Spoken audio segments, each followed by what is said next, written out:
Почитувани граѓани на Република Македонија, веќе 2,5 години минуваме низ длабока политичка криза.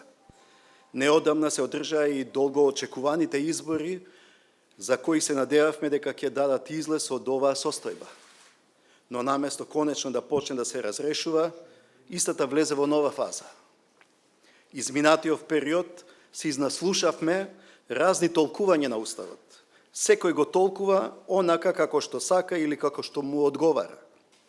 Јас како председател дадов заклетва дека ќе го почитувам Уставот и законите на Република Македонија. А Уставот на Република Македонија ја одразува нашата автентична македонска реалност. Не само што не може да се толкува според нечии партиски желби и интереси, туку според Уставот се мери се друго. Членот 90 од Уставот е јасен. Председателот на Република Македонија е должен во рок од 10 дена од конституирањето на собранието мандатот за состав на владата да го довери на кандидат на партија, односно партиите што имат мнозинство во собранието. Не случајно уставотворецот предвидел само еден член во Уставот, тоа е член 90.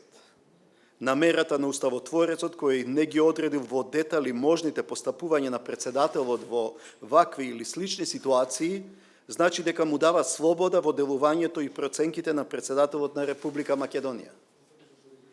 Го искористи в уставното право и обврска, водејќи се од словото на Уставот и по извршените консултации на 9 јануари 2017 година мандатот му го доверив на господинот Никола Груевски.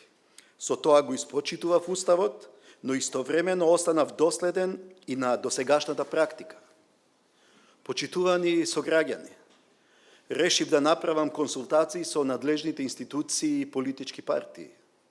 Целта на консултациите беше да ги споделам моите видувања, да ги слушнам размислувањата и ставовите на моите соговорници, не само за приоритетите на државните интереси, туку и за излез, не само од политичката, туку и од она што се повеќе наликува на уставна и институционална криза. По остварените консултации, сакам да ве известам дека мандат за состав на нова влада ќе добие партијата или коалицијата која ќе ме извести и докаже дека обезбедила мнозинство во собранието. Со други зборови, прво потврда и доказ за мнозинство, па потоа мандат за составување на влада во согласност со член 90 од Уставот на Република Македонија. Како што веќе истекнав во моето годишно обраќање до вас, граѓаните, од оние што ќе ја составуваат новата влада, барам во својата програма да имаат два клучни приоритета. Прво, заштита на државните интереси на Република Македонија, што подразбира зачувување и зацврстување на унитарниот карактер на државата. Второ, системска реформа по кризата во која ќе бидат офатени субјектите на системот за национална безбедност на Република Македонија. За време на консултациите се разговараше за сите можни варијанти, сите можности и варијанти во случај никој да не може да обезбеди мнозинство во собранието. Сите опции остануваат отворени. Но што и да се случи, ве уверувам дека ќе постапувам исклучиво во интерес на државата и на граѓаните на Република Македонија.